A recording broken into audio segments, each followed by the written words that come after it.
Alright, chapter 4.7 is going to get into arithmetic sequences. Today is a very short lesson. It just incorporates a process that we learned earlier in the chapter. So the main point of the lesson is to just help you adjust accordingly. Arithmetic sequence is a series of numbers that have a common difference. Some quick examples if you want to write them on your page there. If you do 6 minus 1, you get the answer of 5. 11 minus 6, you get the answer of 5. 16 minus 11, you get the answer of 5. So your common difference on that would be 5. On this one, and this is where you got to be careful, where a lot of you are messing up on your assessments, is you're going 10 minus 2, but remember it's always second minus first. 2 minus 10 is negative 8. And to make sure you get it right, it's good to go ahead and do negative 6 minus 2 and actually type it in to make sure you still get your negative 8 there. And even with double negatives, just to make sure, type in the second number minus the first number, which is minus negative 6, which also gives you a negative 8. And so with that, we see that our common difference here is negative 8. So again, a series of numbers with a pattern makes it an arithmetic sequence if it is a common difference. So how do arithmetic sequences relate to what we've learned already? We'll be writing a rule to represent the sequence, and because they have a common difference on the first check, we're going to be using the y equals mx plus b method, because remember, the first check means that it is a linear relationship. It's just that we have to kind of make that adjustment to what we've seen before. Each term in the sequence has a numbered position starting with the number 1.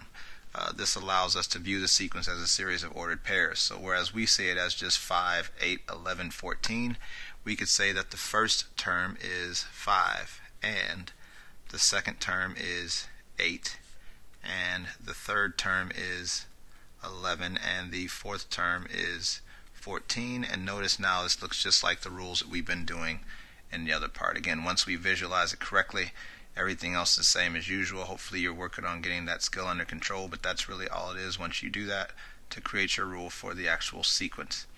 So a couple quick examples, and then that'll be it for this lesson. And then from there on, I'd say the rest of the week just work on trying to make sure you're ready for that test.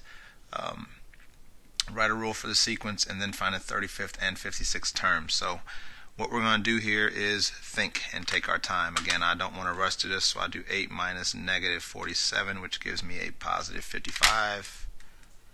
63 minus 8 is 55. 118 minus 63 is also 55, which means that this common difference is 55. That would be my m. Now what I can do here is I could use, a table or all kinds of other things, but what I know is that the first term is negative 47. That gives me an m, that gives me an x, it also gives me a y, to where I can now do my y equals mx plus b. I can plug my negative 47 in here, my m, which is 55, times x, which as we know is 1, plus b. Working this out some more, negative 47 equals 55 plus b. To get b by itself, we have to subtract 55 from both sides,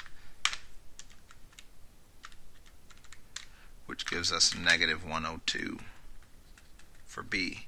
That means that the rule for this pattern is y equals, move this out of my way real quick, 55x minus 102. And just to make sure, we can actually type in the first one. So 55 parentheses 1 minus 102 is negative 47. If you remember how to go back, you hit the up arrow, steal it down, go back and turn my 1 into a 2. You notice that that matches with the 8. Go back, steal the information again, turn my 2 into a 3 to verify. We do get 63. And again, just to verify that this actually does work, our fourth term is 118, which means that this is a good generator of that pattern. Which means if I want the 35th term, I simply have to do y equals 55 times 35 minus 102,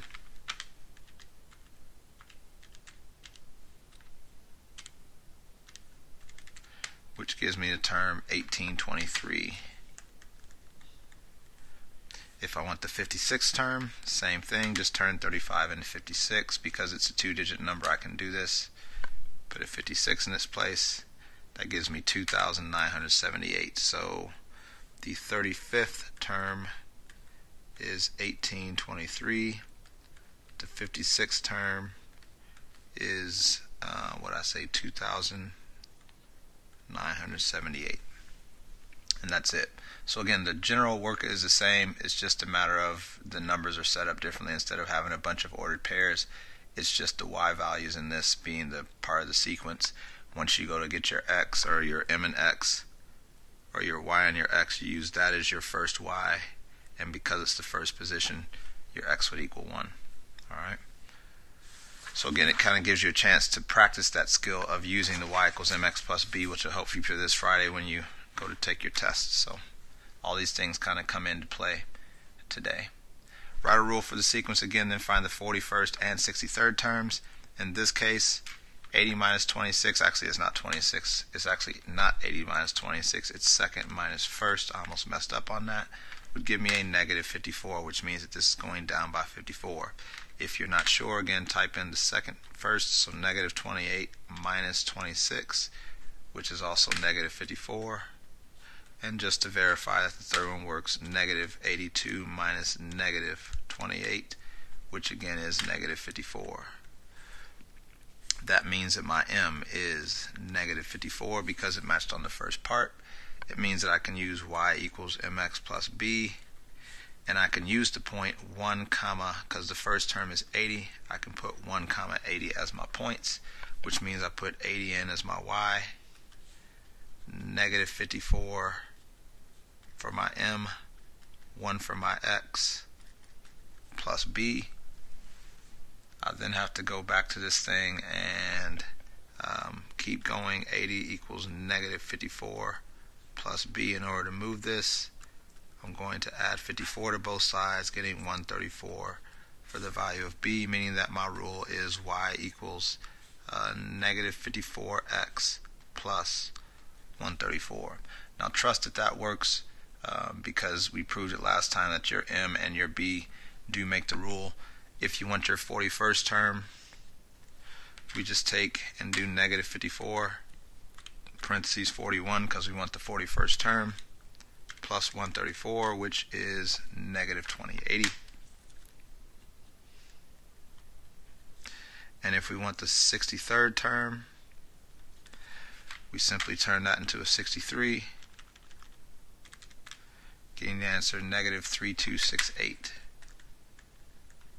You are going to have to do both of these things on a couple problems on your homework, but this homework today should be quick so that you can get to working on your 100%. Do not forget that if you can work your way to 100% on all your homework, you do have the opportunity to earn some extra credit this week, so work as hard as you can on doing that. Also make sure you work on bringing up your quiz 1 and your quiz 2 and just asking questions on how you missed whatever you missed, and then going back through the homework, finding those questions, because I almost guarantee they're somewhere in your homework, and practicing those things until you get it right. Even if you have to work out the same question 2 or 3 times in a row to kind of get a rhythm with it, just knock out one question at a time. Every day you've got a long time to get ready for that test. Just make sure you use your time wisely. The lessons from this chapter are very important for the next chapter. The good news is that this allows you to solidify some of the skills that you might not be absolutely comfortable with right now. Our immediate concern right now is the test coming up, so just be sure to start pushing yourself to know the material. Again, there is a difference between doing homework, preparing for a test. Doing homework is just answering the questions. Preparing for a test means you are actually, putting yourself back in front of some of those questions. And again, the best thing you can do if you aren't ready for doing the homework is just to make sure you look at your quizzes and come up and ask as much as you can. You are going to have to fight your way out of this hole if some of you are in that spot, but you can do it. You just got to, again, just be ready to go ahead and fight. So put yourself in the right mind frame, use me as much as you can, and as long as you've taken the good notes and you have notes with you, I'll probably have no issue helping you. Now, if you haven't taken any notes, I can't promise that I'll help you immediately until you take them, but just make sure you come in ready to go and we'll be okay. Other than that, good luck.